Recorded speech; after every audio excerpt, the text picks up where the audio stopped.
Recentemente, Made in Abyss voltou para as nossas vidas, e esse anime tem relação com um livro que provavelmente você já ouviu falar alguma vez na sua vida. Nós estamos falando de A Divina Comédia, de Dante Alighieri.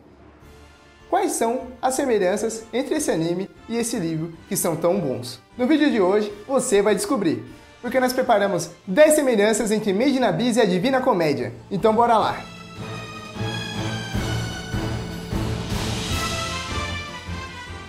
Fala, meu caro otaku leitor! Seja muito bem-vindo ao Ato 42!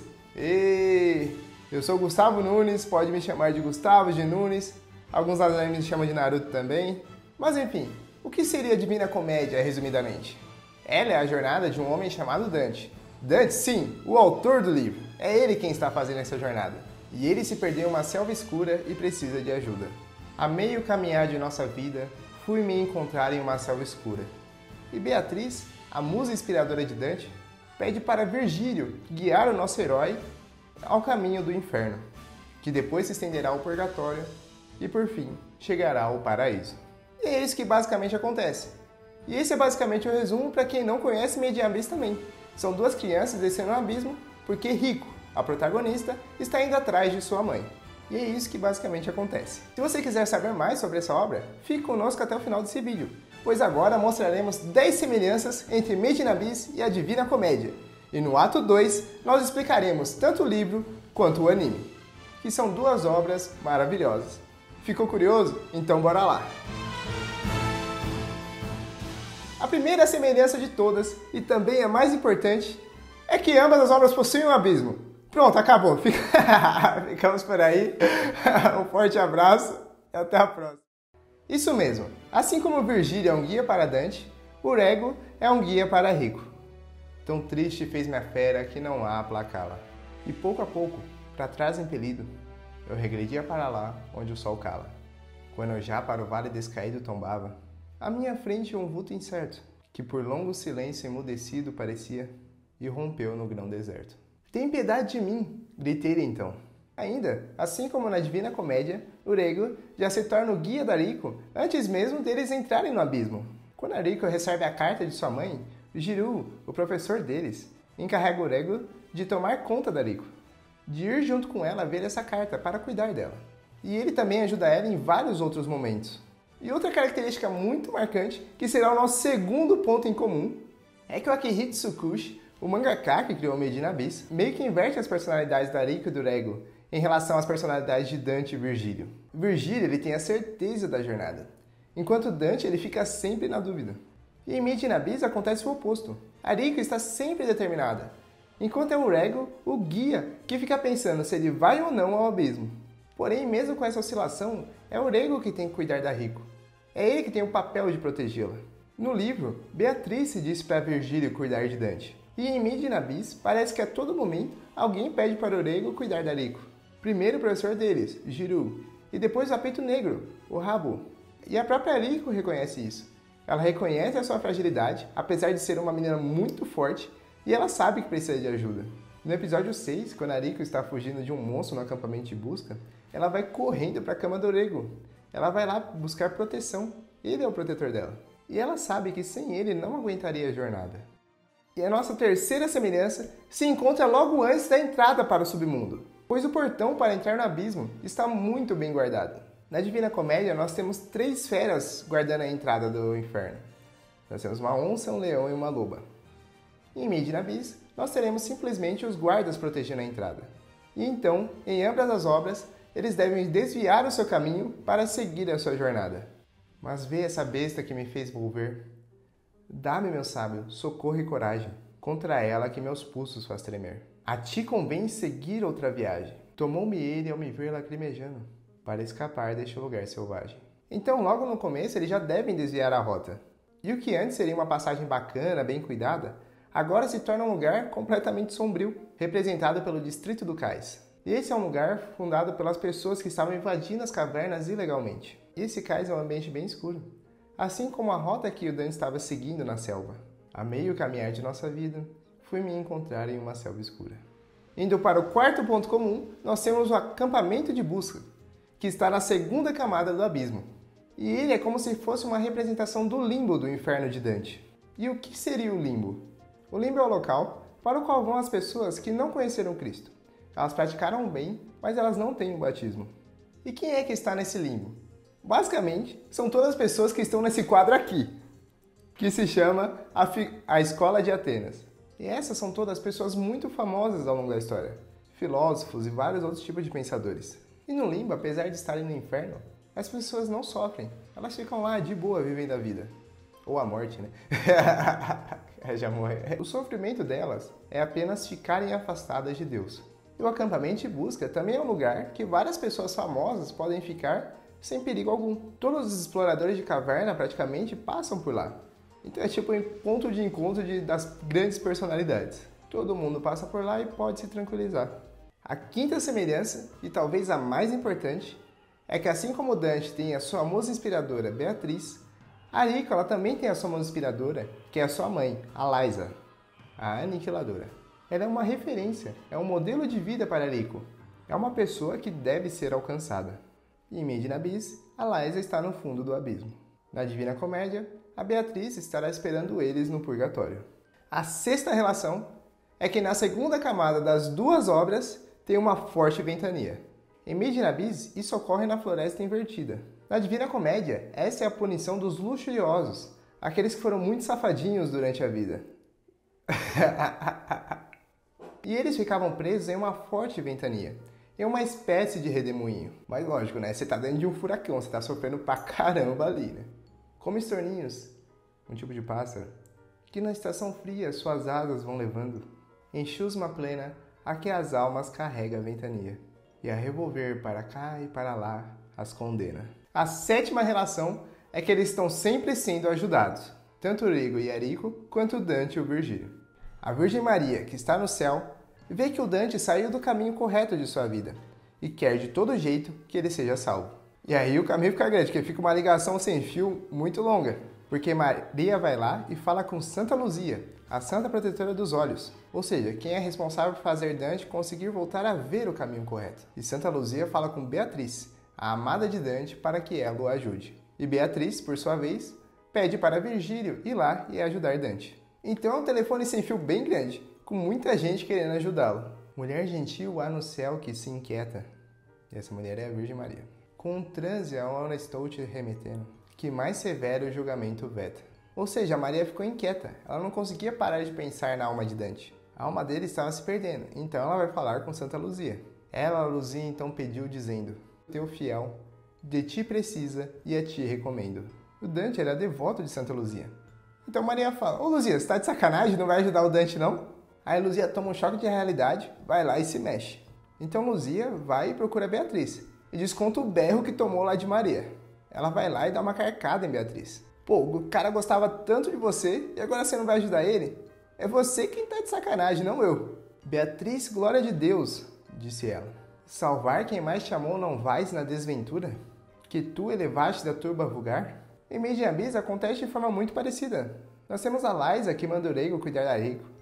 Ela também manda o Giru, o professor deles, cuidar da Rico, para guiar ela. E a Lysa também fala com a Uzen para ajudar a sua filha. Tem também o Rabo, aquele apito preto que vai atrás deles tentando ajudá-los. No oitavo ponto comum, nós temos aquele apodrecimento e aquele inchaço do braço da Rico. No episódio 10, quando a Rico é acertada por um dos espinhos do perfurador esférico, o pior monstro que eles encontram até então, o seu braço começa a gangrenar. Essa punição também ocorre na comédia, na 10ª vala do 8º círculo do inferno. Dante encontra lá os falsificadores, que são punidos com o apodrecimento dos seus corpos. Todos os membros começam a gangrenar, como seria se nos meses mais quentes de Valditianos hospitais, somados aos de Mareme e aos Sardos, seus doentes todos juntassem, num fosso atirados. Era isto aqui, e mau cheiro invadia, como que vem de membros gangrenados. E esse inchaço do braço tem relação com uma doença chamada de hidropisia. E o que é isso? É uma doença muito cruel, que provoca o inchaço de várias partes do corpo. Isso acontece principalmente com os bebês. Porém, essa cena de Dante representa muito mais do que apenas o que aconteceu com Arico. Ela inspira toda a transformação física do corpo de Mitch. No canto de Dante, o mestre Adamo, aquele que sofre de hidropisia, dessa doença, mal consegue se mover e ele fica todo desfigurado. Sua cara fica toda contorcida e seu corpo fica parecido com o da Mitch. Suas pernas não considerando a forma a atribuir de um alaúde. corpo dele ficou parecendo com o da Mitch ali mesmo. Ficou meio derretido ali, ficou meio estranho. A grave hidropisia, que assim deforma os membros, com os humores mal tornados. E a cara com a barriga não conforma, conservava os seus lábios desterrados, como o Ectus tem devido à sede, um para baixo e um para cima revirados. Então a boca dele ficava um lado para baixo, um lado para cima, ficava toda estranha, igual a boca da Mitch também. A nona semelhança diz respeito à habilidade dos perfuradores esféricos de verem o futuro. Na Divina Comédia, os que estão no inferno também podem prever o futuro, e eles fazem várias profecias para Dante. Mas na comédia ainda um porém, os mortos sabem o futuro, mas eles não sabem o que está acontecendo no presente. Então vários mortos vão lá, param Dante no caminho dele e perguntam: o que está acontecendo com meu irmão, com meu pai, com meu filho? O que está acontecendo lá em Florença, onde eu moro? O que está acontecendo? Eles não sabem o que está acontecendo no mundo lá fora. As coisas que mais longe estão, tão que ainda em nós assuma a lei e reluz, mas ao chegarem cessa essa aptidão. E nada, se ninguém não nos porta, conhecemos de vossa condição. Na 10ª semelhança, nós temos a maldição da 6ª para a 5ª camada. E aqui há também uma adaptação da comédia de Dante. No episódio 13, nos é explicada a história de Mitch e Nanate, e ele nos mostra como elas foram transformadas. Mas por que a maldição da 6ª camada é das pessoas se transformarem em feras? Olha a fera aqui, ó. E perderem a sua humanidade? E essa sendo a melhor das hipóteses, né? Porque elas também podem morrer com essa maldição. De onde Akihito Tsukushi tirou a ideia dessa maldição? Ele tirou isso do esquema do inferno da Divina Comédia. Mais especificamente, do 7º círculo do inferno.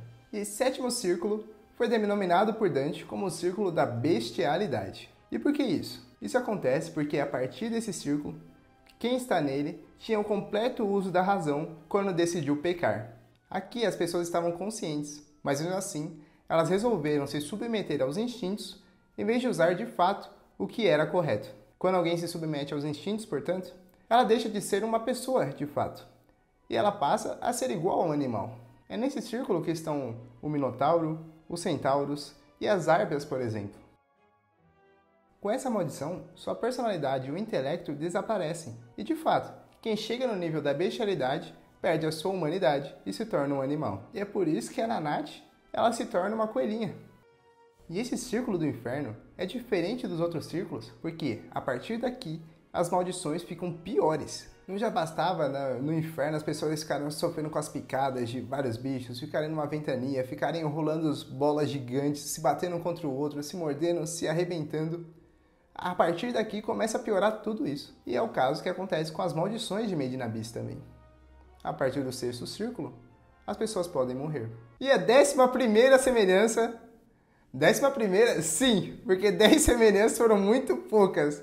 Então a gente teve que colocar pelo menos mais uma. Na verdade, há mais de 20 inspirações entre as duas obras, e nós resolvemos comentar só algumas delas. Mas enfim, a semelhança bônus envolve uma cena muito pesada, que é provavelmente a cena mais pesada visualmente em Made in Abyss.